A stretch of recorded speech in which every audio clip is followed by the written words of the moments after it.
पद्मे तय श्रुत्वा प्रणमामि मुहुर्मुहुः। বিবেকবীর ওয়েলফেয়ার সোসাইটি আয়োজিত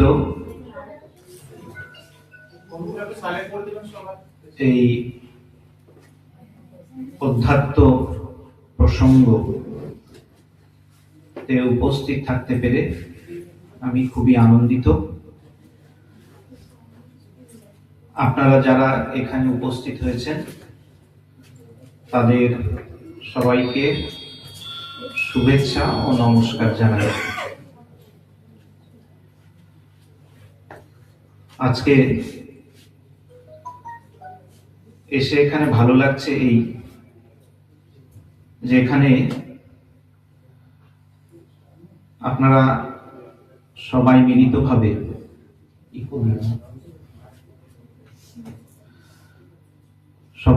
মিলিতভাবে যেমনি বিভিন্ন অধ্যাত্ম প্রসঙ্গের জন্য প্রসঙ্গ করেন, সেই সাথে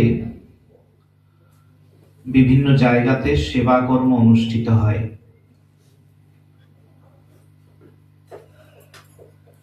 এটি জেনে খুবই ভালো লাগছে এবং আপনাদের যে আন্তরিকতা, এই যে আয়োজন, সেটিও কিন্তু প্রশংসার দাবি রাখে। সমস্ত কাজকর্ম ইত্যাদি ফেলে আপনারা এসেছেন, একটু আমরা মাতৃ প্রসঙ্গ করব বলে। কয়েকদিন আগে শ্রী শ্রী মায়ের জন্মতিথি উৎসব গেল। আমরা যারা মায়ের সন্তান তারা সকলেই এই দিনটিকে বিশেষভাবে পালন করি। যতদিন যাচ্ছে মায়ের কথা, মায়ের জন্য যে টান, সেইটি যেন লোকের মধ্যে প্রতি সময় যাওয়ার সাথে সাথে বাড়ছে। আমি নিজে মায়ের বাড়িতে থাকি, 4:30 মঙ্গল আরতি হয়, অন্যদিন বন্ধ থাকে, 6টার সময় খোলে। দুটি বিশেষ দিন, মায়ের তিথি পুজো এবং মায়ের বাড়িতে মায়ের পদার্পণের দিন, এই দুটোতে ভক্তরা সবাই আরতিতে আসতে পারে। দেখেছি 4:15 থেকে ভক্তরা সব চলে এসছেন। এই যে 4:15 থেকে শুরু হলো, রাত 9:45 অবধি আমাদেরকে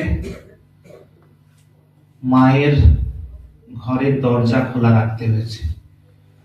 এত ভিড়, যারা মায়ের বাড়ি গেছেন, মায়ের বাড়ি থেকে ওই একেবারে বাগবাজার গিরিশ মঞ্চ অবধি লোকে দাঁড়িয়ে রয়েছে, মাঝে অল্পক্ষণ বন্ধ ছিল। এই রোদ, ঘন্টার পর ঘন্টা দাঁড়িয়ে আছেন, এত ভিড়, মাকে ভালো করে বেশিক্ষণ দর্শনও করা যাবে না। কিন্তু তাতে কিন্তু কেউ দমেনি। একটা দারুণ টান মায়ের প্রতি। এক সাধারণ গ্রাম্য মহিলা ছিলেন তিনি, অনাড়ম্বর জীবন, অতি সাধারণ। তাহলে আজ থেকে এত বছর পরেও, এই কয়েকদিন পরে, 2 বছর পরে মায়ের 175 বর্ষ পূর্তি হবে। কিসের এত টান? খুব সাধারণের মতো জীবন যাপন করেছেন, পায়ে চটি জুতো থাকতো না, একটা সাধারণ কাপড় পরতেন। গোলাপ মা, যোগীন মার সাথে যখন একসাথে বসে থাকতেন, আপনারা সব শুনেছেন, অনেকে এসে বুঝতে পারতো না যে কোনজন মা, বোঝার উপায় নেই। রামময় মহারাজের জীবনের ঘটনা আছে। রামময় মহারাজ খুব অল্প বয়সে মায়ের কাছে এসেছিলেন। ওনার যে মাস্টার ছিলেন তিনি নিয়ে এসছেন। তো মায়ের কাছে আসার আগে নিজের মাস্টার মশাইয়ের কাছে মায়ের কথা খুব শুনেছেন, মায়ের মহিমার কথা। তো তার ধারণা হয়েছে মা রাজরাজেশ্বরী। সুতরাং রাজরাজেশ্বরীকে যখন জয়রামবাটি যাবেন, দেখবেন যে সিংহাসনে বসে আছে, আর দুপাশে দুজন নিশ্চয়ই রয়েছে চামর বেজন করছে। এরকম একটা ভাব নিয়ে বাচ্চা রামময় মহারাজ এসছেন। তবে সে কিছু দেখতে পাচ্ছেন না, দেখছেন যে মা উঠোন ঝাড় দিচ্ছে। তিনি অবাক হয়ে গেলেন। তো মা বলছেন, বাবা একটু অপেক্ষা করো, আমি একটু ঝাড় দিয়ে আসি, তারপরে প্রণাম করবে। এই হচ্ছেন মা। মায়ের জন্মতিথি পালন হচ্ছে, সবাই তার সন্তানেরা যারা খুব ইচ্ছে, তাদের খুব উৎসাহ, খুব ঘটা করে মায়ের জন্মতিথি পালন করবেন। জোগাড় যন্ত্র হয়েছে, পুজো টুজো ইত্যাদি। হঠাৎ করে মাকে পাওয়া যাচ্ছে না, কোথায় কোথায়। দেখা গেল ওই বাড়ির একটা কোণে গিয়ে মা একটু খাবার রান্না করছেন, কি একটা পথ্য তৈরি করছেন, রোগীর পথ্য। কি ব্যাপার? মা বলছেন, দেখো বাবা, আজকে তো এই উৎসবের দিন, তার এক সন্তান অসুস্থ, ওর জন্য তো এইসব খেতে পারবে না, ওর জন্য একটু পথ্য তৈরি করি, আজকে তো কেউ মাথায় রাখবে না ওর কথা, তার জন্য পথ্য তৈরি করছেন। একদম সাধারণের থেকেও সাধারণের মতো জীবন যাপন করে গেছেন, তা সত্ত্বেও এত টান কেন? চণ্ডীতে রয়েছে দুজন রাজার কথা, সুরত এবং সমাধি।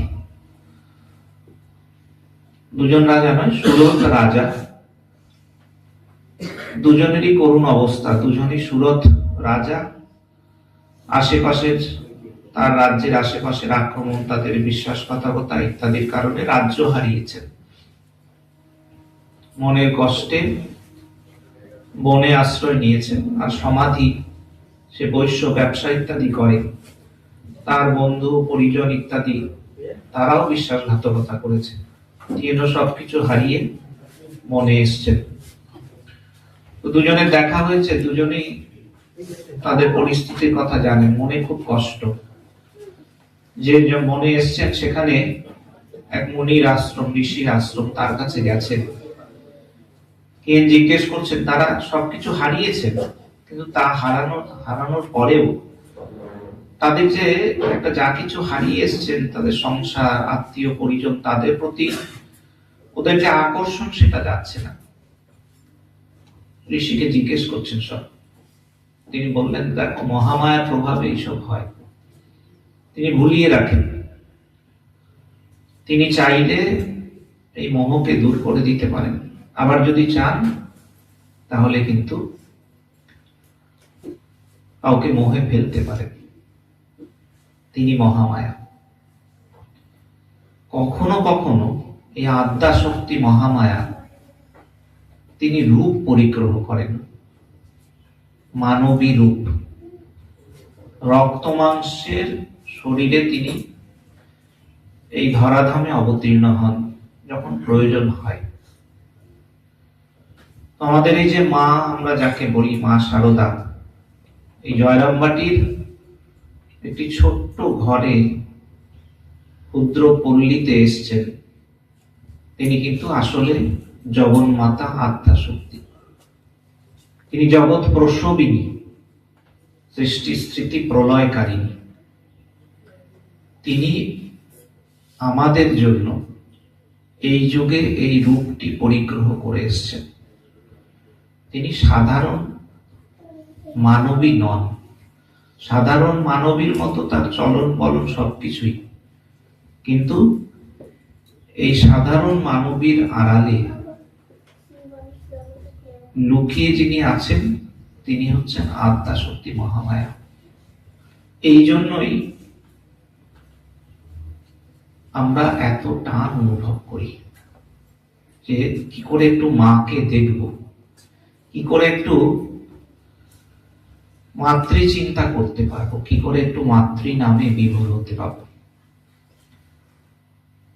তো এই যে সারদা, আজকে যে বিষয় রয়েছে সারদা দেবী ও মা, তিনি জয়রামবাটিতে তার জীবন শুরু হলো, রামকৃষ্ণ সংস্পর্শে এলেন, দক্ষিণেশ্বরে ঠাকুরের কাছে থাকলেন, ঠাকুরের সেবা করলেন। ঠাকুরের শরীর খারাপ হলো, শ্যামপুকুর বাটিতে গেলেন, কাশীপুর ঠাকুরের মহাসমাধি লাভ হলো, তিনি ফিরে এলেন জয়রামবাটি। আমার পুকুরে ছিলেন, বড় কষ্টের সংসার। মাঝে সাঝে কলকাতায় আসতেন, কলকাতার বিভিন্ন জায়গায় বিভিন্ন সময়তে ভাড়া বাড়িতে থেকেছেন। শরৎ মহারাজ তিনি খুব চেষ্টা করছিলেন, স্বামীজির খুব ইচ্ছে মায়ের একটা পাকাপাকি থাকার জায়গা হয়। শরৎ মহারাজ মায়ের বাড়ি করলেন, মা ওখানে এলেন। 1909 থেকে 1920 বিভিন্ন সময়ে মায়ের বাড়ি উদ্বোধন যেটা এখন পরিচিত সেখানে থাকলেন। তার শেষ সময়টিও সেখানে কেটেছে। এই যে মা, তার যে রূপ,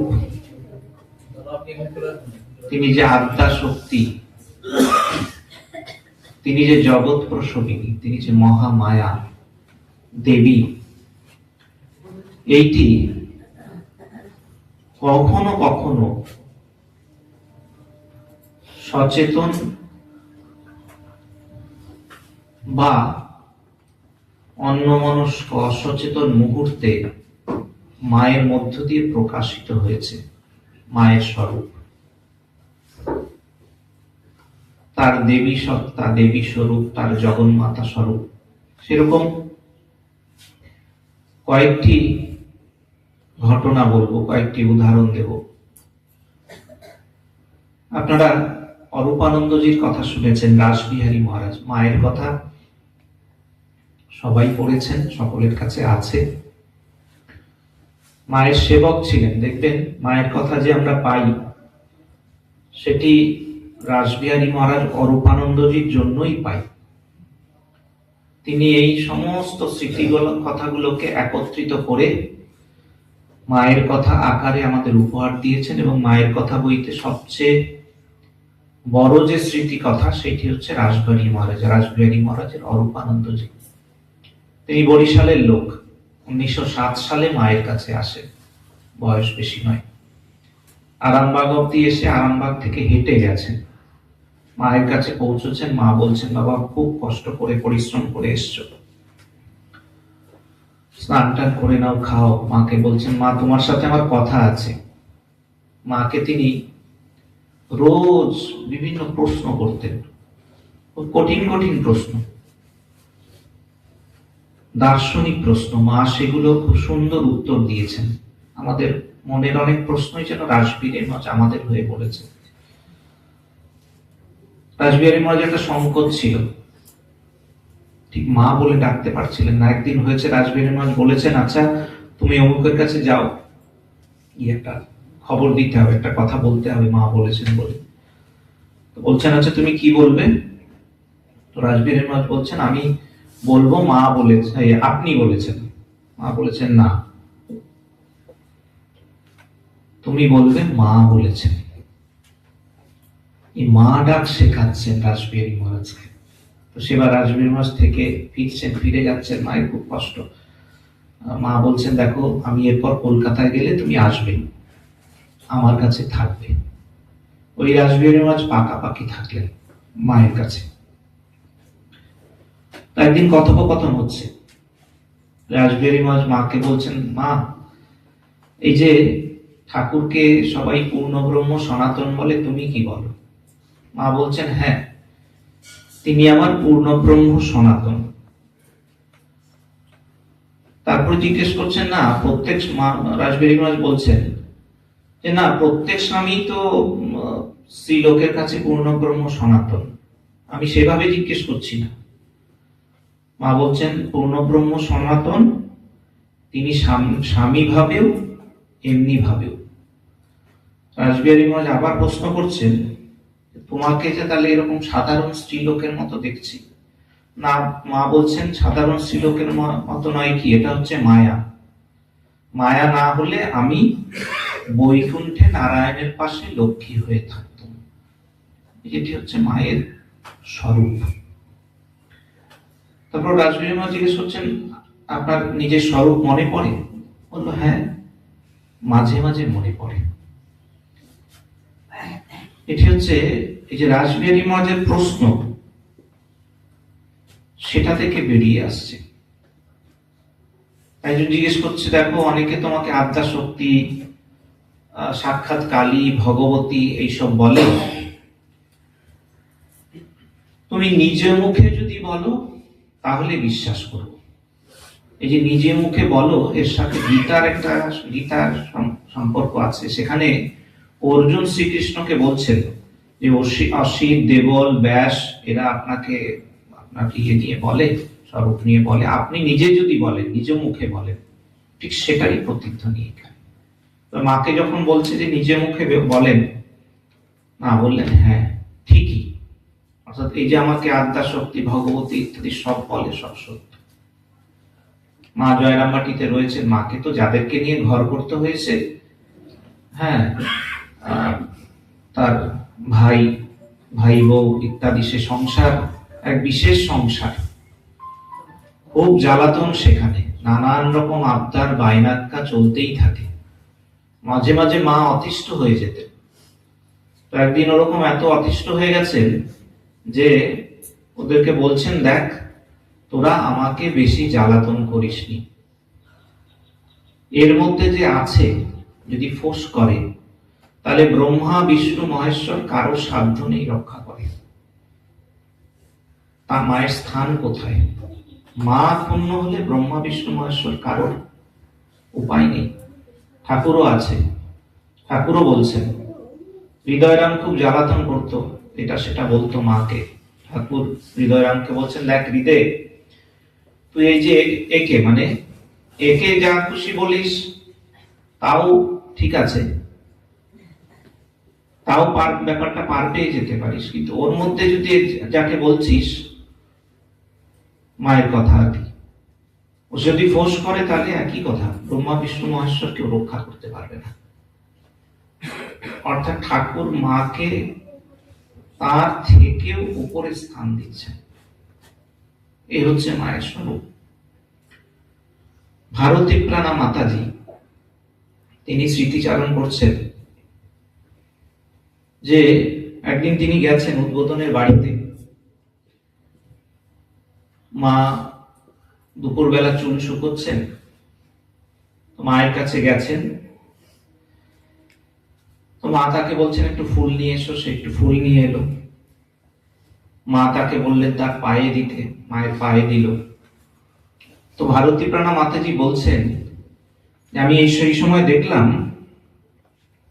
যে মায়ের যে অবয়ব, তার যে শরীর একটা বিশাল আকার ধারণ করেছে। তিনি অবাক হয়ে গেছেন, বুঝতে পারছেন না।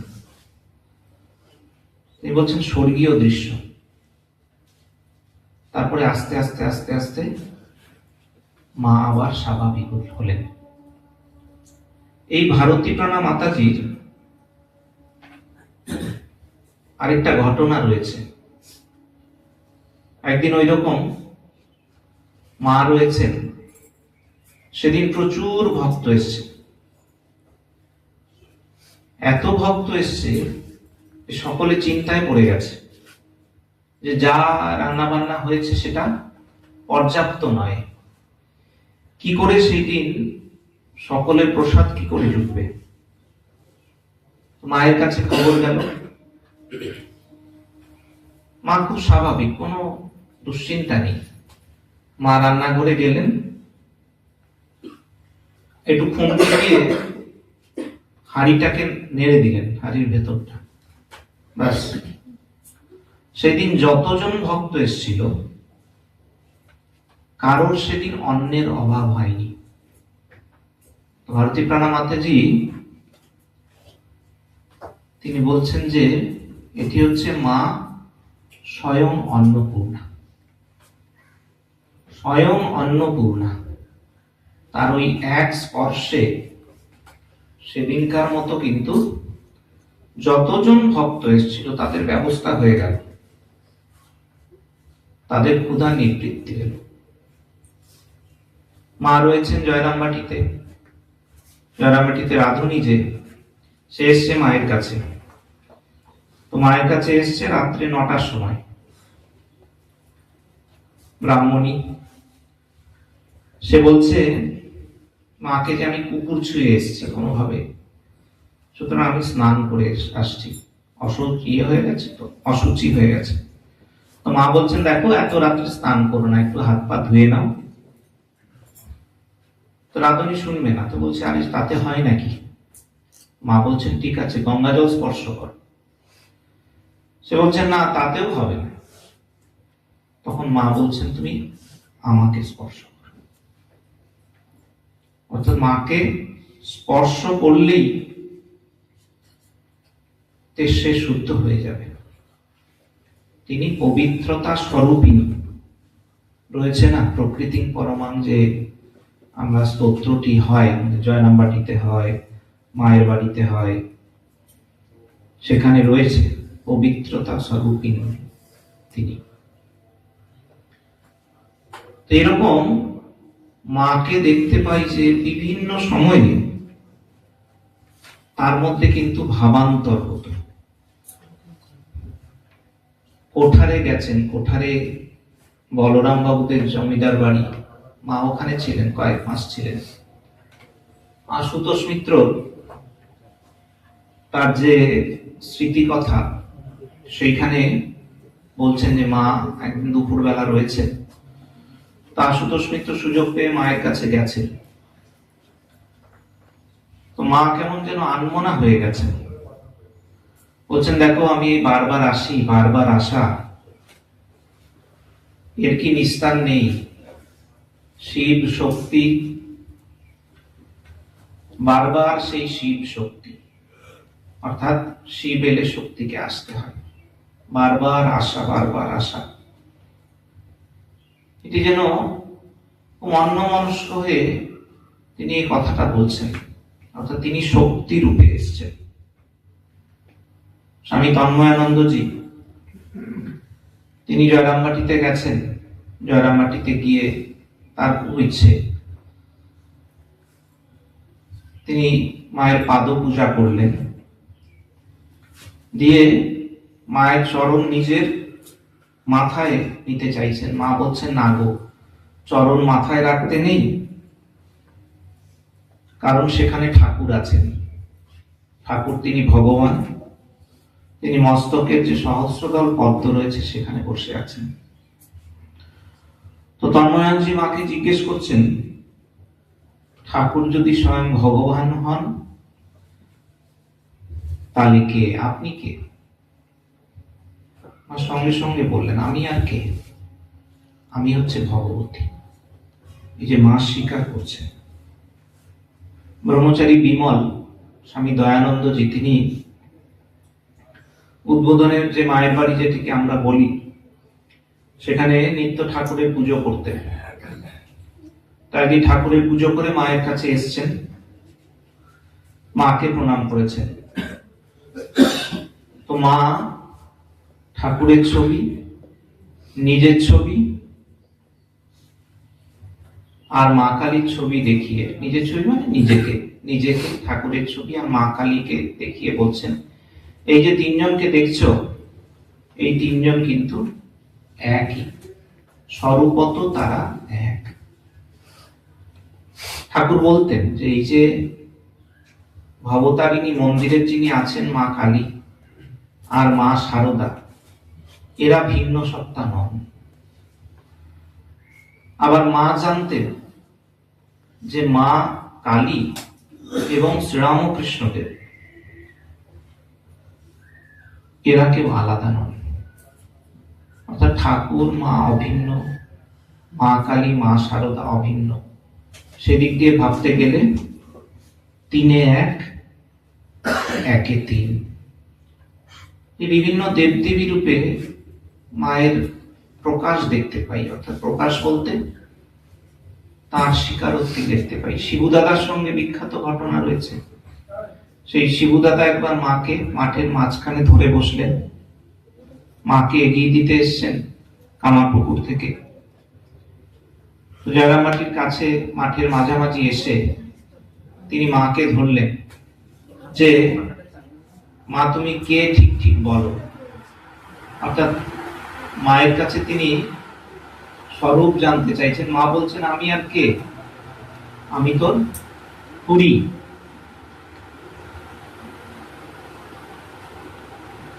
কিছুতেই শিবুদাদা শুনবেন। সেটা দেখে তখন মা বলছেন, মা কিন্তু তখন নিজের স্বরূপটিকে স্বীকার করছেন। তিনি স্বীকার করলেন যে তিনি হচ্ছেন কালী, নিজ মুখে শিবুদাদার কাছে স্বীকার করছেন। কুমুদ বন্ধু সেন, তার কাহিনী রয়েছে। কি সেই কাহিনী? সেটি হচ্ছে 1896 সাল, দুর্গাপুজো। মা বাগবাজার একটি ভাড়া বাড়িতে রয়েছেন। তো পুরুষ ভক্তরা সব গেছে, 3 তলায় গেছেন, গিয়ে সব পুষ্পাঞ্জলি দিয়েছেন। মাস্টার মশাই সেখানে ছিলেন। তিনি বলছেন যে, আমি আজকে বাগবাজার সিদ্ধেশ্বরী কালীবাড়িতে মাকে দেখেছি। তো কুমুদবাবু বলছেন, মা তো সেখানে যাননি। তো মাস্টার বলছেন, না, আমি দেখেছি। অর্থাৎ কালী রূপে মাকে দেখছে। এই হচ্ছে মায়ের স্বরূপ। বৈকুণ্ঠ মহারাজের কথা রয়েছে।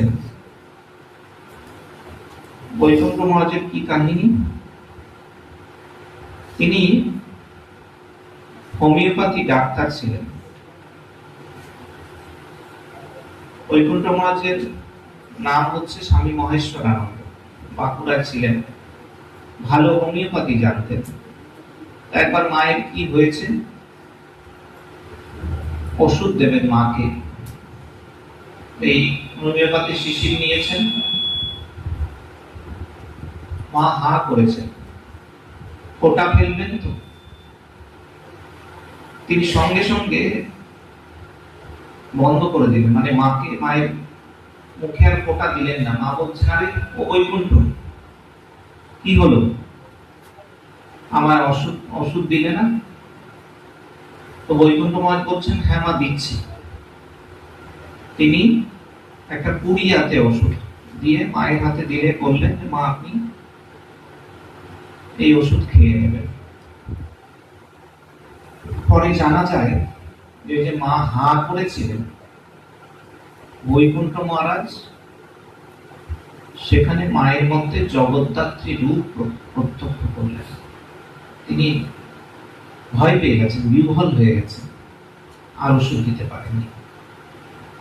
চন্দ্রমোহন দত্তের কথা আছে, মায়ের সেবক ছিলেন। এই চন্দ্রমোহন দত্ত মায়ের সাথে একবার গরুর গাড়ি করে কোয়ালপাড়া থেকে যাচ্ছে, কোয়ালপাড়া থেকে বিষ্ণুপুরের দিকে যাচ্ছে। তার খুব ইচ্ছে হলো যে মায়ের আসল রূপ ধরবেন, মাকে খুব ধরে বসবেন। মা রাজি হলেন, সেখানে যারা উপস্থিত ছিলেন তাদেরকে সরিয়ে দিলেন এবং নিজ মূর্তি, নিজ রূপ, জগদ্ধাত্রী রূপ ধারণ করলেন। মা বললেন যে, যতদিন আমার শরীর থাকবে, বেঁচে থাকবে, কি বলবেন। আর মায়ের দুপাশে দুজন ছিলেন সখী, জয়া, বিজয়া। মা জগদ্ধাত্রী রূপে দর্শন দিচ্ছেন।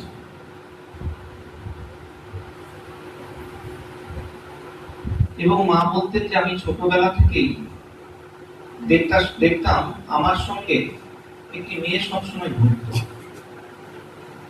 এই যখন পুকুরে দল ঘাস কাটবো, একটা মেয়ে দেখতাম দল ঘাস কেটে দিচ্ছে, আমি আটিটা হাতে নিয়ে পুকুর পাড়ে রাখতে রাখতে রেখে এসে দেখছি সে আরেকটা আটি আমার হাতে দিয়ে দিচ্ছে। মা দেখতে পেতেন আমার পুকুরে যখন ছিলেন, হালদার পুকুরে স্নান করতে যাচ্ছেন, অষ্ট সখী যাচ্ছে মায়ের সাথে। এগুলো মায়ের জীবনের ঘটনা। জয়রামবাটিতে মা রয়েছেন, জগদ্ধাত্রীর সামনে বসে রয়েছেন গ্রামেরই রামহৃদয় ঘোষাল। মা এসে জগদ্ধাত্রীর সামনে ধ্যান করছেন। রামহৃদয় ঘোষাল তিনি অবাক হয়ে গেছেন, আলাদা করতে পারছেন না মা জগদ্ধাত্রী আর মা শারদা আর মধ্যে। এই হচ্ছে ক্ষণিকের প্রকাশ, বিভিন্ন জনের কাছে বিভিন্ন ভাবে প্রকাশ। কলকাতার গড়ফা অঞ্চলে মা শীতলার এক পূজারী ছিলেন, গৌরী মা। তিনি মাঝে সাঝে এখানে যান। এই পূজারীর খুব ইচ্ছে তিনি রাধারানীর দর্শন করতে বৃন্দাবন যাবেন।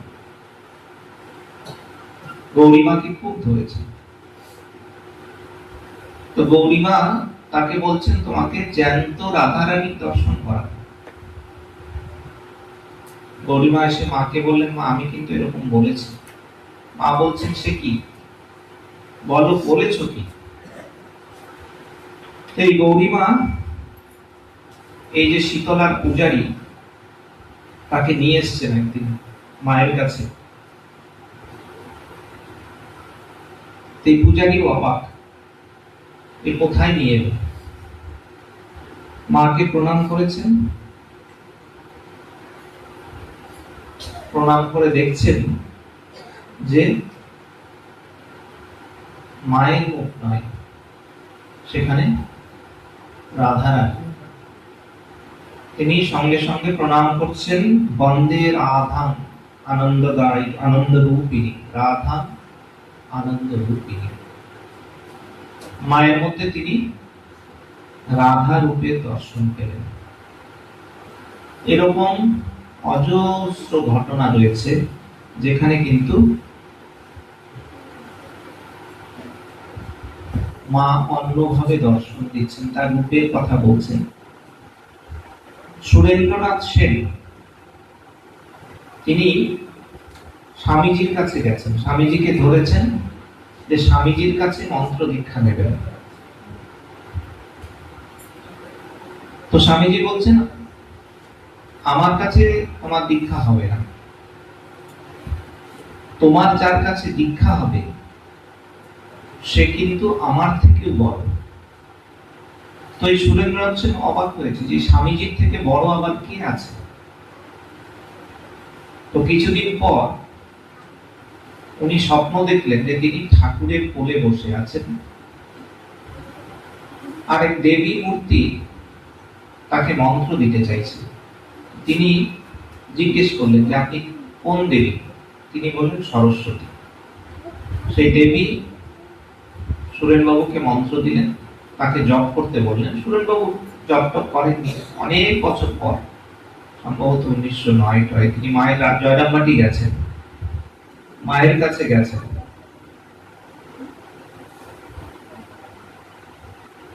মায়ের কাছে তার দীক্ষা হল এবং দীক্ষান্তে তিনি দেখলেন যে রূপ, যে দেবী তাকে মন্ত্র দিয়েছিল তিনি এখানে। মা তাকে জিজ্ঞেস করলেন, কি এবার হলো তো? স্বামীজি বলতেন যে আমাদের মা শারদা হচ্ছে বগলার অবতার, এবার সরস্বতী রূপে এসেছেন। তো তিনি আদ্যা শক্তি, তো জগন্মাতা মহামায়া। এই মহামায়ার বিশেষ গুণ হচ্ছে তিনি সর্বজ্ঞ, আরেকটা হচ্ছে সর্ববিদ্যমানতা। তিনি সর্বত্র থাকেন, সমস্ত কিছু জানেন এবং সর্বশক্তিমান। এটি হচ্ছে জগদীশ্বরী, ভগবতী, জগন্মাতা, আত্মা শক্তির তিনটে বিশেষ গুণ। সর্ববিদ্যমানতা, তিনি সর্বশক্তিমান, আর হচ্ছে সর্বজ্ঞ।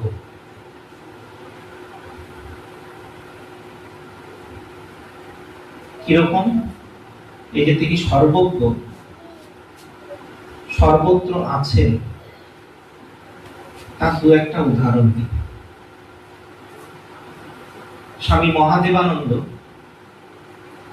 মা জয়রামবাটিতে একবার তাকে পাঠিয়েছেন হলদিপুর গ্রামে মায়ের জন্য কিছু জিনিসপত্র নিয়ে আসবে। মা তাকে বলে দেননি যে এত জিনিসপত্র তুমি বরং একটা মোট কুলি নিয়ে নিও। তিনি গেছেন হলদিপুর গ্রামে, অনেক জিনিসপত্র নিয়েছেন বোঝাই করে। মা যেহেতু মায়ের জিনিস তিনি ঠিক করেছেন নিজেই মাথায় বোঝা করে নিয়ে আসবেন। বোঝা নিচ্ছেন, খুব কষ্ট হচ্ছে পথে চলতে। কিছুটা যাওয়ার পরেই দেখছেন বোঝা আস্তে আস্তে হালকা হয়ে গেছে। জয়রামবাটিতে এসছেন, দেখছেন মা পায়চারি করছেন অস্থির চিত্তে, আর বলছেন বাবা এরকম করতে হয়, আমি বলিনি বলে যে তুমি একটু কুলি নেবে না। মা কি করে বুঝলেন? শুধু বুঝলেন নয়, তার ভার হরণ করলেন, একেবারে তার ভার হরণ করলেন। আরেকবার হয়েছে, মায়ের কাছে এক সন্ন্যাসী নিয়ে এসছেন।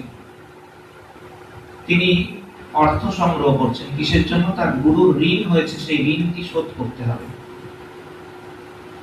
মায়ের কাছে এসছেন, কিছু চেয়েছেন।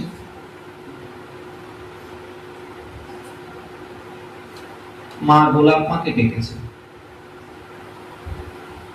নিয়ে গোলাপ মাকে বলছেন, ও গোলাপ, আর রাখা কেন,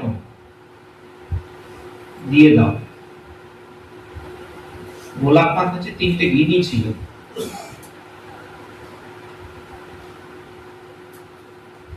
গোলাপ মা অবাক, মা কি করে জানলেন তার কাছে গিনি আছে?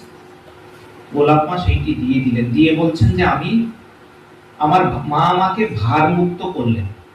ওই যে গিনি তার কাছে ছিল, সেটা তার কাছে একটা ভার। মা তো সমস্ত জানেন, সর্বজ্ঞ, তিনি তাকে ভার মুক্ত করছেন।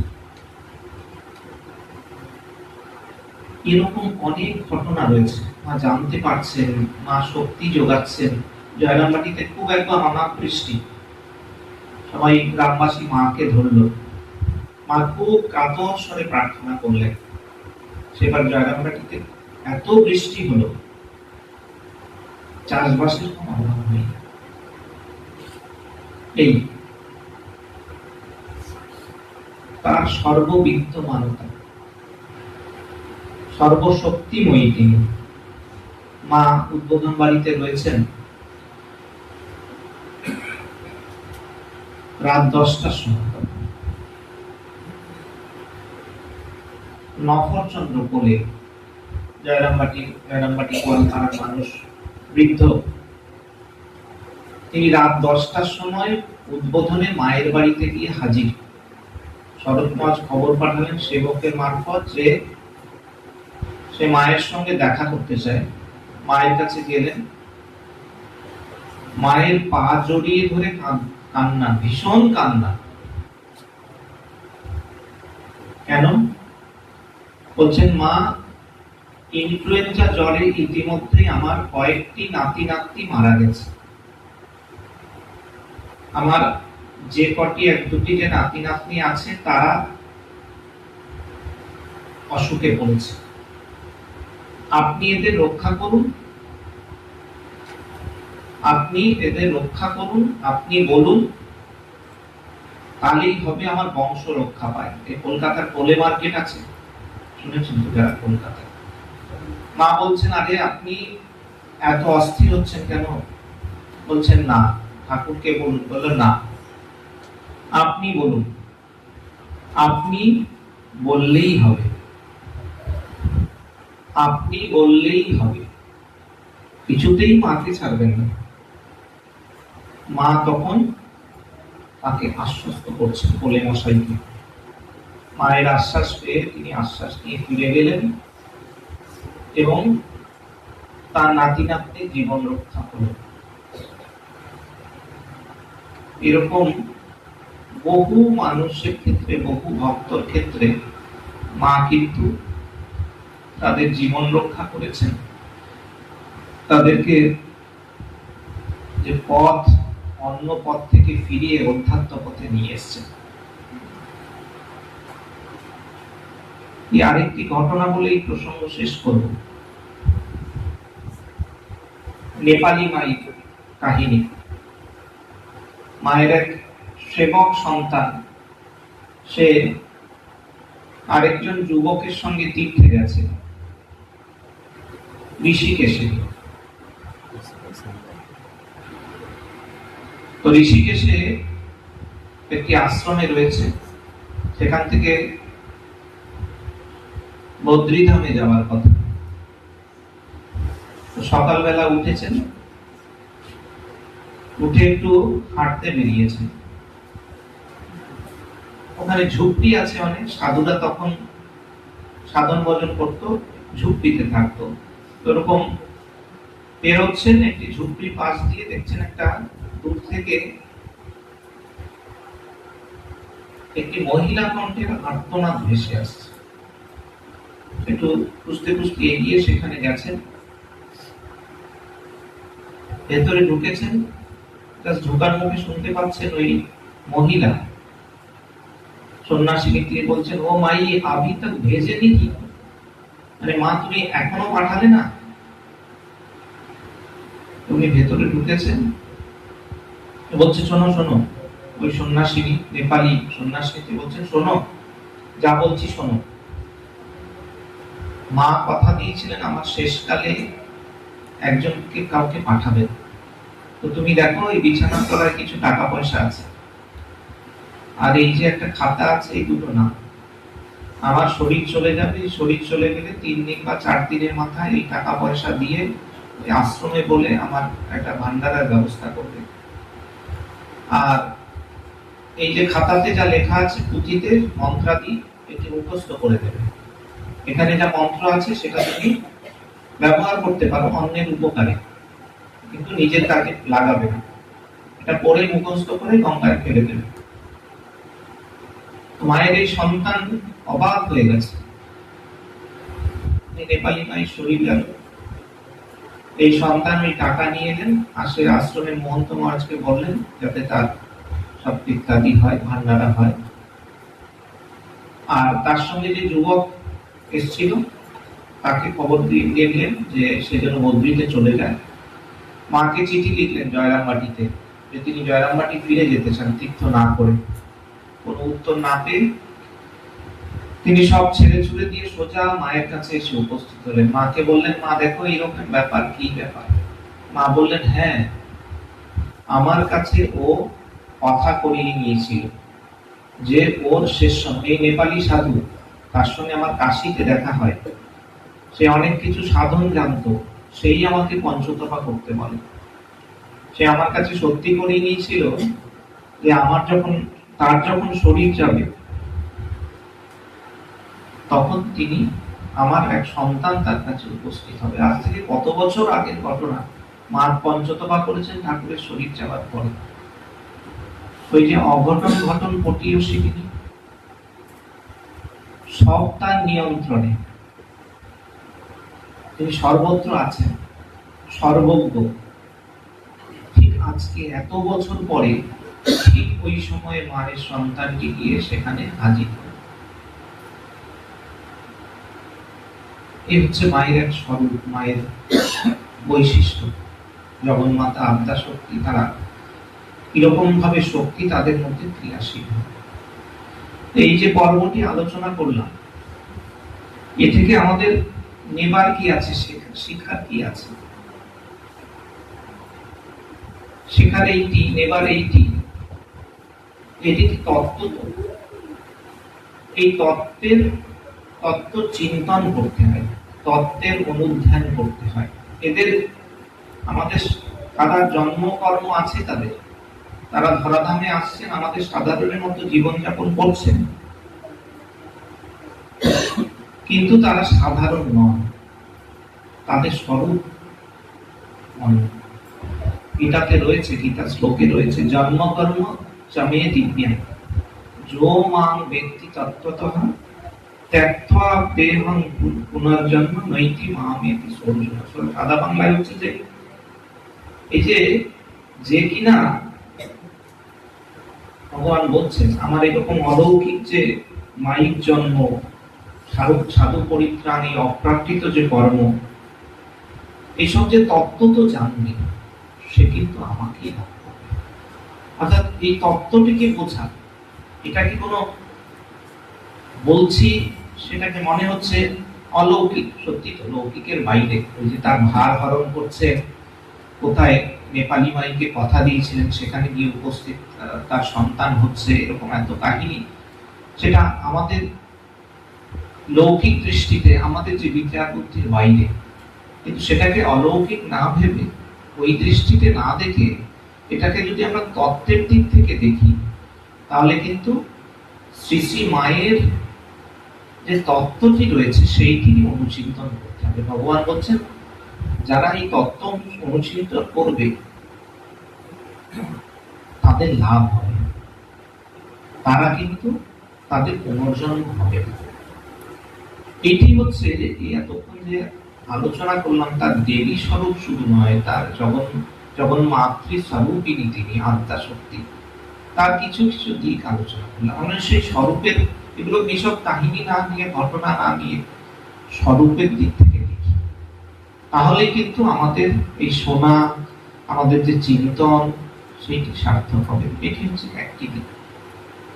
আরেকটি হচ্ছে তিনি তো মা, কিন্তু মায়ের, আমাদের মায়ের পেছনে এই তত্ত্বটি রয়েছে। আসবেরি মা জিজ্ঞেস করছেন তুমি কি জীবজন্তু, ইতর জীবজন্তুর মা? মা বলছেন হ্যাঁ, তারও মা, সত্যিকারের মা, সত্যিকারের মা, তিনি সর্বত্র আছেন।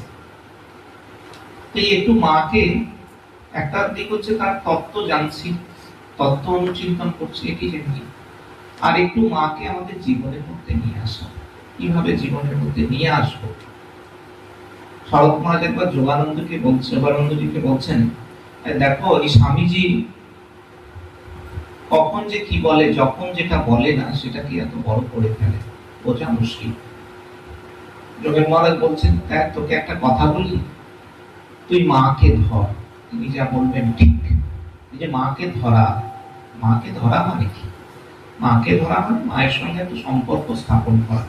শুধুমাত্র মা বলে ডাকলাম সেটা তো বটেই, কিন্তু মাকে, মায়ের জীবন, যেভাবে মা জীবনটি যাপন করে গেছেন, সেখান থেকে কিছু কিছু জিনিস অন্তত আমরা আমাদের নিজেদের দৈনন্দিন জীবনে নিয়ে আসতে পারি। কিরকম একটা জায়গা বলি, কি নিয়ে আসতে পারি? আমাদের দৈনন্দিন জীবনে আমাদের অনেকটা সময় কিসে ব্যয় হয়? সেটি হচ্ছে মানুষজন সামলাতে, তাই না? মানুষজন সামলানো মানে আমরা এই কাজকর্ম তো করি, সংসার করি, সকলকে নিয়ে চলি। এই সকলকে নিয়ে চলা, সেই আর্ট, সকলকে নিয়ে চলার আর্টটা না জানলে কি হয় বলুন তো? ঠোকাঠুকি লেগে যায়। ঠোকাঠুকি লেগে গেলে মন খারাপ হয়, তাই না? আমাদের সবারই তো সেন্সিটিভ মন, মানে সেন্সিটিভ মানে অনুভূতিশীল মন, তো মনে কষ্ট হয়। এই যে মা তো এতজনকে নিয়ে চলেছেন, তো পরিস্থিতি মানিয়ে চলছেন। কিভাবে মা চলছেন, মায়ের কৌশলটি কি? এটি আমি বহু জায়গায় যেখানেই বলি, আলোচনা করি। সংক্ষেপে আমি দুটো তিনটে কথা বলি, শেষ করি। মা কি কি অবলম্বন করছেন, মায়ের কি ছিল যেটা দিয়ে মা সকলকে নিয়ে মানিয়ে চলছেন? আপনারা সবাই বলবেন যে মা দোষ দেখতেন না, তাই না? আমরা এটি খুব বলা হয় যে কারো দোষ দেখবেন। আমি সেইটাতে যাব না। আমি কোনটায় যাব? একবার ওয়ালপাড়ায় ঘটনা হয়েছে। ওয়ালপাড়া যিনি অধ্যক্ষ ছিলেন, তার কাছে অনেক ইয়াং ছেলেরা কাজ করতো। এই যে তোমাদের আজকে দেখা হলো অনেকের সাথে, এরকম অনেকে কাজকর্ম করত। তিনি খুব কড়া ছিলেন, তাদের উপর জোর খাটাতেন, বকাবকি করতেন। মায়ের কাছে সেই খবর গেল। মা বললেন, দেখো এরকম করলে হবে না, সবাইকে নিয়ে একটু মানিয়ে চলতে হবে। আপনার নিজের ছেলে, তার সঙ্গে জোর খাটালেও ছাড়াছাড়ি হয়ে যায়। আমি কিভাবে চলি? তারপর বলছেন যে আমি রাধুর ঘরে তত্ত্ব পাঠাবো, নলিনীর সাথে পরামর্শ করি। কেন? নলিনী আর ছোট বউ হচ্ছে সাপে নেউলে। আমি তত্ত্ব পাঠাবো, একটা ফর্দ করি, কি কি পাঠাবো। নলিনী, তিনি জানেন, মা জানেন নলিনী দিয়ে ওদের পছন্দ করে না। মা তাকে ফর্দটা দেখান, দেখো এই এই জিনিস পাঠাবো, আইটেম, মানে ভাবটা এই যে দেখো, তুমি বলো, তুমি বললে আমি যেন পাঠাবো এইগুলো। তো মা বলছেন, নলিনী সেটা দেখে, দেখে বলে, মা ওদের যেরকমই হোক, তুমি এরকম ছোট ইয়ে করবে কেন? আর নলিনী দিদি মা লিস্টে যা থাকে আরো বাড়িয়ে দেয়। মা বলছেন, আমি এই সবার সঙ্গে পরামর্শ করে মান্যতা দিয়ে একটু নিচু হয়ে চলার চেষ্টা করি, যতটা পারা যায়। তাতেও ঠোকাঠুকি লেগে যায়। কি করবো বলো, সংসারের নিয়ম তো। এই যে প্রথম একটু, যেখানে আমরা কাজ করছি, সবাইকে নিয়ে চলছি, তাদের একটু মান্যতা, তাদের সঙ্গে একটু পরামর্শ করা। স্বামীজি এটি খুব বলতেন, তাদের সঙ্গে একটু পরামর্শ করা। এটি একটি উপায়, আমাদের পারিপার্শ্বিক যে জীবন আছে তার সাথে মানিয়ে চলা একটি অন্যতম উপায়। আরেকটা কি, মায়ের মধ্যে কৃতজ্ঞতার ভাব খুব ছিল। কিরকম? একবার মায়ের কাছে অন্যেরা, মায়ের এক সেবক তার সম্পর্কে নিন্দা করছে, তিনি কিছু একটা করেছেন আর কি, ঠিক কাজ নয়। মায়ের কাছে খুব নিন্দা করছে। মা বলছেন, আরে আজকে সবাই এর নিন্দা করছে, কিন্তু আমি যখন আমার ভাইদের ঘরে কাজ করি, ধান সিদ্ধ করি, হাড়ি নামাই, তখন ও আমাকে সাহায্য করত, তখন এরা কোথায় ছিল? আজকে ভক্তরা সব আসছে, আমি কি ভুলে যাব? দেখুন, ভাবার মতো কথা। আমরা আমাদের নিত্য জীবনে প্রতিনিয়ত আমাদের আশেপাশের যাদের কাছ থেকে নানান রকম ভাবে সাহায্য পাই। যেটি হয়তো আমার প্রাপ্য নয় সেটি পাই, যেটি প্রাপ্য তার থেকে বেশি পাই। একটু সেটিকে স্বীকার করা, একটু বলা, মানে কৃত্রিম ভাবে নয়, অন্তরে অনুভব করে বলা, তাতে যে করছে সে উৎসাহিত হয়, সে আরো মানুষজনের জন্য করবে। অর্থাৎ এই যে কৃতজ্ঞতার ভাব, আমরা জানি যে ঝাঁটাটা ছুঁড়ে ফেলা, মা বলছিলেন, আরে ছোট বলে কি তুচ্ছ করতে হয়? এখানে খুব গুরুত্বপূর্ণ, অশ্রদ্ধার ভাব শুধু নয়, এই ঝাঁটাটা তো তার কাছ থেকে একটা পাচ্ছি, তার প্রাণ নেই বটে, কিন্তু তার দান আছে আমার জীবনে, তাই না? যার মধ্যে প্রাণ আছে তার দান, যার মধ্যে প্রাণ নেই তারও দান। এই দুটোকে যদি একটু স্বীকার করে নিই, তাহলে নিজের ঘর নয়, অন্য কোথাও গেলে যখন ঘর ব্যবহার করব, পাখা ব্যবহার করব, যাওয়ার সময় তখন পাখাটা বন্ধ করে দিয়ে যাবে। এই যে এই কৃতজ্ঞতার ভাবটি মায়ের মধ্যে ছিল, মায়ের বারবার দেখিয়ে গেছেন, বলছেন, আমার জন্য যে এতটুকু করে, আমি তাকে আমার সমস্ত দিয়ে তাকে মনে রাখার চেষ্টা করি। যখন দক্ষিণেশ্বরে ছিলেন, এক গোয়ালা দুধ দিতে আসতেন ঠাকুরের জন্য। দুধ বেশি হলে সেটা মায়ের কাছে দিয়ে যেত। কি বলতো? দেখো, ওই পুরুষদের যদি দিই, ওরা দুধটা নষ্ট করবে, এখানে যদি দিই তো কাজে লাগবে। মা শুধু দুধ দিতেন না, মা ফল মিষ্টি যা ছিল সব হাতে করে দিয়ে দিতেন। একটু এই যে একটু পাচ্ছি যে সেটার একটু প্রকাশ, এই প্রকাশটা তো আমরা করতে পারি। এই প্রকাশ করলে না অনেক সমস্যার সমাধান হয়। এই সামাজিক সম্পর্কগুলো, আশেপাশে মানুষজন যারা আছে তারা উৎসাহিত হয়, সামাজিক সম্পর্কটি স্থিতিশীল হয়। মা যখন জয়রামবাটিতে ছিলেন, কোয়ালপাড়া থেকে শাকসবজি পাওয়া যেত না। কোয়ালপাড়া থেকে যুবক তারা মাথায় বয়ে শাকসবজি নিয়ে আসতো, এতটা হেঁটে আমোদর পার হয়ে। তারা যখন আসতো মা তাদের বসাতেন, একটু মুড়ি গুড় এসব খেতে দিতেন, কি আর খেতে দেবেন, একটু জল দিতেন, তাদের আশীর্বাদ করতেন।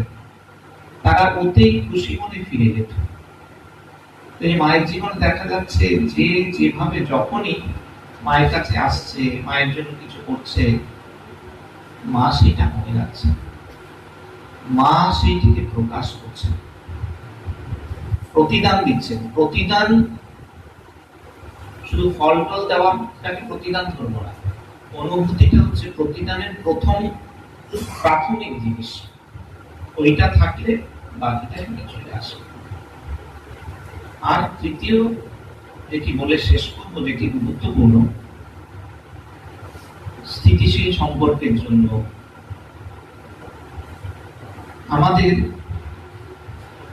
পরিস্থিতিতে আমরা কি প্রতিক্রিয়া করব সেইটার বিষয়ে সচেতন হওয়া। দেখুন, আমরা যেখানে থাকি, যাদের সঙ্গে থাকি, যে অবস্থায় পড়ি, বহু ঘটনা ঘটে যেটা আমাদের অনুভূত, আনএক্সপেক্টেড। এমন কিছু হয়ে যায়, ভেবে দেখলে যা বোঝা যাবে যে সেটাতে আমাদের হাত নেই। যেটা আমাদের হাত নেই সেখানে তো কিছু করার নেই। আমি যেটায় হাত নেই সেখানে যদি অনাবশ্যক প্রতিক্রিয়া দেখাই, তাহলে ক্ষতি আমার নিচে। কেন? আমার মন অশান্ত হচ্ছে, অশান্ত মনে আমি দু চারটে কথা বলে ফেলি। আমার আশেপাশের মানুষজন এমন কিছু করে বসলেন, মনে মনে বুঝে নিতে হবে তিনি ওই রকমই, তাকে ছোট করছি না, নিচু করছি না, তিনি ওই রকম সাধারণই। সেখান থেকে বেশি প্রত্যাশা করবো, তাই প্রতিক্রিয়া দেখাবো না। আবার অনেক ক্ষেত্রে প্রতিক্রিয়া কেন দেখাবো না, তারও একটা তত্ত্ব, একটা দর্শন, একটা ভাবনা মনে থাকা দরকার। কিরকম? মা জয়রামবাটিতে রয়েছেন, একদিন একটা টেবিল পরিষ্কার করছেন জয়রামবাটিতে। টেবিলের ওপর একটা কাঠ ছিল, টেবিলটা পরিষ্কার করতে গিয়ে ঝাড়ু দিচ্ছেন, কোনোভাবে নাড়া লেগে ওপরে কাঠটা পড়ে গেছে। পড়ে গিয়ে মায়ের পায়ে লেগেছে, পা ছড়ে গেছে, রক্ত বেরোচ্ছে, খুব কষ্ট। মা চুপচাপ বসে পড়লেন। নলিনী দিদি চলে এলেন, চিৎকার করতে শুরু করলেন, ওর সবই নিজের নিজের, একটু বললেই হতো, কি করার আছে। মাও বলছেন, হ্যাঁ ওই একটি ছেলে এসেছিল, তাকে বললে হয়ে যেত, কেন নিজেকে করতে গেলাম। যাই হোক, আর বেশি কথা বাড়ালেন না। মা বলে দিলেন, দেখো শরৎকে কিছু জানিয়ে না। শরৎ মানে শারদানন্দজি, কলকাতায় আছে, মায়ের কিছু হলে উদ্বিগ্ন হবে। মা কোনো পরিস্থিতিতেই চাইতেন না তার জন্য কেউ উদ্বিগ্ন হোক, বলে শরৎকে কিছু বলো না। এটি একটি ঘটনা, সয়ে নিলেন। আরেকটা মায়ের পায়ে বাদ ছিল, হাঁটুতে। ওই বাড়িতে নাপিত পরিবারের বাস, জয়রামবাটিতে এক নাপিত, বড় নাপিত, তার এক আত্মীয়, তিনি কবিরাজি করেন, তাকে নিয়ে এসছেন মায়ের কাছে। মাকে বলছেন, মা তোমার তো বাত আছে। ও মুষ্টি যোগ জানে, মুষ্টির জন্য গাছ গাছার ওষুধ টষুধ দেয়। মায়ের বাত তো যে মাকে যা বলে মা দেখে যদি একটু ছাড়ে, তো বলো সে একটু গাছের শেকড় আনবে, আনো। তো গাছের শেকড় নিয়ে এসছে, সেটাকে বাটা হয়েছে, এরকম নির্দেশ দিয়েছে, বেটে মায়ের হাঁটুতে লাগিয়েছে। লাগানোর সঙ্গে সঙ্গে ফোসকা পড়ে গেছে, একদম জ্বলে গেছে। মা চিৎকার করছেন, করে চুপচাপ বসে গেছেন, চোখ দিয়ে জল পড়ছে, চুপচাপ চোখ দিয়ে জল পড়ে যাচ্ছে। স্বাভাবিকভাবে সবাই ছুটে এসছেন, নলিনী দিদি ইত্যাদি, তারা খুব চিৎকার করছেন, বকাবকি করছেন। সেই নাপিত, তার নাপিতের আত্মীয়, তাদের একেবারে অবস্থা খারাপ। তারাও একেবারে কি করবেন বুঝে উঠতে পারছেন না। মা একটা কথা বললেন না। তিনি সেবক ছিলেন শারদেশানন্দজি, তাকে ডাকলেন, বললেন একটু ঘি নিয়ে এসো। ঘি নিয়ে এলো, জলের মধ্যে একটু গুলে ফেটাতে বললেন। ফেটানো মানে বারবার করা, ফেটিয়ে সেটাকে লাগাতে বললেন, ধীরে ধীরে একটু কমলো। এই দুটি ঘটনা। একটি প্রসঙ্গে মা বলছেন দেখো কিভাবে মা নিচ্ছেন, কেন কিভাবে মা চুপ থাকছেন, প্রতিক্রিয়া কেন দেখাচ্ছেন না। মা বলছেন দেখো মানুষ স্বীয় কর্মের ফল ভোগ করে। সেজন্য যখন কোনো ঘটনা ঘটবে সেটা নিজের প্রারব্ধে হয়েছে, নিজের কর্মফলে হয়েছে, সেইটিকে মেনে নিয়ে ভগবানের কাছে প্রার্থনা করে সেটা শান্ত চিত্তে সহ্য করতে হবে। দেখুন এটা একটা তত্ত্ব, এটা একটা দর্শন। মা এই দর্শনের উপর ভিত্তি করে কোনো প্রতিক্রিয়া দেননি। আমরা প্রতিক্রিয়া তখনই দেব না যদি আমাদের মনে মনেও এরকম একটা ভাবনা, এরকম একটা চিন্তা, এরকম দর্শনকে আমরা তৈরি করি। তাহলে দেখবেন আশেপাশের ঘটনা ঘটলে সেটা স্থির থাকা যাবে। ওই যে নাপিত আর যে আত্মীয় কবিরেজ, তারা তো ভালো উদ্দেশ্য নিয়েই করতে এসছে, মায়ের পায়ে বাদ যদি একটু কমে, কিন্তু কিসে কি হয়ে গেল। এখানে প্রতিক্রিয়া করলে তো পরিস্থিতিটি আরো জটিল হবে। নলিনী দিদি ওরা চিৎকার করছেন, মা নিজেও যদি চিৎকার করতেন কি অবস্থা হবে ভাবো। তারা এমনি লজ্জিত।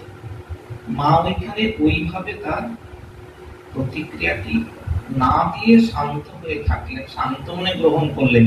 এই ঘটনার মাধ্যমেও তিনি কিন্তু ভগবানের সাথে যুক্ত হচ্ছেন। যখনই আমি ভাবছি এটি ঠিক আছে, আমার প্রারব্ধ হচ্ছে, তার উপর নির্ভর করি, আমি কিন্তু তার সাথে যুক্ত করি। তো এই একটা জায়গা বললাম যে মাকে কিভাবে নিজের জীবনে নিয়ে আসবো। এরকম আরো বহু জায়গা রয়েছে যেগুলো নিয়ে আলোচনা করা যায়, সময়ে একদিনে এত আলোচনা সম্ভব নয়। তো এটি হচ্ছে মায়ের, দেবী মা, তার থেকে আমরা মায়ের তত্ত্বকে জানবো, আর মাকে আমাদের জীবনে নিয়ে আসবো। আসলে দেখুন আমাদের মা কিন্তু কোনো শর্ত দেননি। এটি একটি দারুণ কথা। আপনি গীতা পড়ুন, এই শাস্ত্র পড়ুন, ওই পড়ুন, সব জায়গায় শর্ত দেওয়া আছে। মা কোনো শর্ত দেননি, বললেন আমার ছেলে যদি ওই মানে ধুলো কাদা মাকে সেটি তিনি পরিষ্কার করে দেবেন, নিঃশর্ত তিনি। ঠাকুর বলছেন আর কিছু নয়, মায়ের শর্ত কি, ঠাকুর বলছেন আর কিছু নয়, এটুকু জানলেই হবে আমি কে, তোমাকে কি সম্পর্ক। মা ওটি জানছেন, তিনি মা, আমরা তার সন্তান।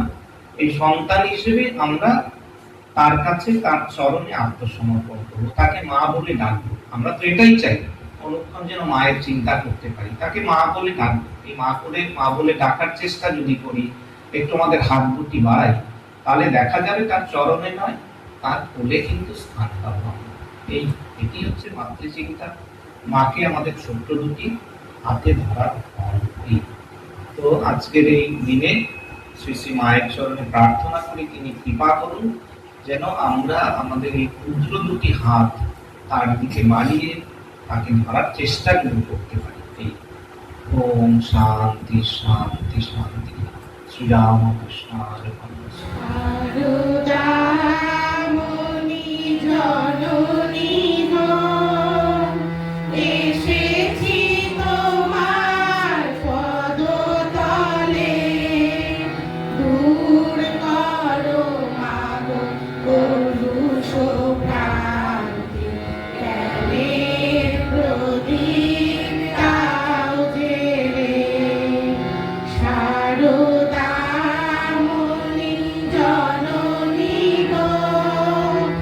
এসেছি তো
তো